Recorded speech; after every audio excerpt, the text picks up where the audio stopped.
Okay, அடுத்தது question number 18. Find the HCF of the polynomial x cube plus x squared minus x plus 2 and 2x cube minus 5x squared plus 5x minus 3.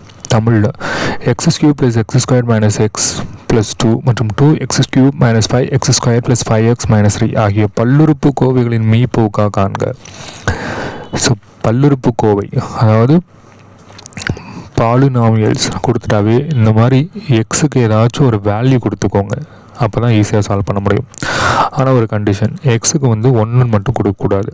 அது ஏன் அப்படின்னா இருக்கு பாருங்கள், 1 மட்டும் எடுக்க வேணாம். ஏன்னா ஸ்கொயர் பண்ணாலும் க்யூப் பண்ணாலும் அதோட வேல்யூ வந்து மாறாது. ஸோ நீங்கள் எக்ஸுக்கு 2 எடுத்துக்கலாம், அல்லது 3 எடுத்துக்கலாம், 4 எடுத்துக்கலாம், என்ன வேணால் எடுத்துக்கலாம். ஆனால் 1 மட்டும் எடுக்காதீங்க. ஸோ ஃபஸ்ட்டு ஈக்குவேஷனில் x = 2ன்னு சப்ஸ்டியூட் பண்ணும்போது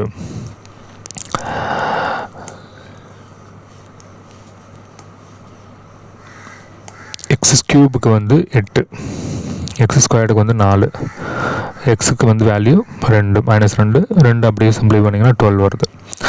அடுத்தது ரெண்டாவது ஈக்குவேஷனில் x = 2 சப்ஸ்டியூட் பண்ணும்போது 2x3, அப்போ எக்ஸ் க்யூபுங்கிறது 8 8 2 16, எக்ஸ் ஸ்கொயர்டு அப்போ 4 5 20 -20, 5x 2 10 -3 = 3. இதெல்லாம் சிம்பிளை பண்ணிங்கன்னா 3. ஸோ 2 12 3, இதோட HCF என்னன்னு பார்த்தா 3. ஓகே, ஆப்ஷன் 2ல் மட்டும் சப்ஸ்டியூட் பண்ணி பார்த்தீங்கன்னா எதுக்கு 3 வர்றதோ அதுதான் answer. For example x² - x + 1, இதுக்கு எக்ஸ் ஸ்கொயரில் வந்து நீங்கள் வந்து 2 சப்ஸ்டியூட் பண்ணுறீங்க. ஏன்னா எக்ஸ் நீங்கள் 2 தானே எடுத்தீங்க. ஸோ இப்போ எக்ஸ் ஸ்கொயர்டுக்கு x = 2ன்னு எடுக்கும்போது 2 2 4, ஸோ -2 + 1, அப்போ ஆன்சர் 3 வருது. புரியுதுங்களா? ஸோ HCF எடுக்கணும், வந்த 12க்கும் 3க்கும் HCF எடுக்கணும். ஏன்னா சம்மில் அவங்க அதான் சொல்லியிருக்காங்க, HCFோட வேல்யூ தான் இங்கே கொடுத்துருக்காங்க. பாருங்கள் HCF, சரியா? ரைட்.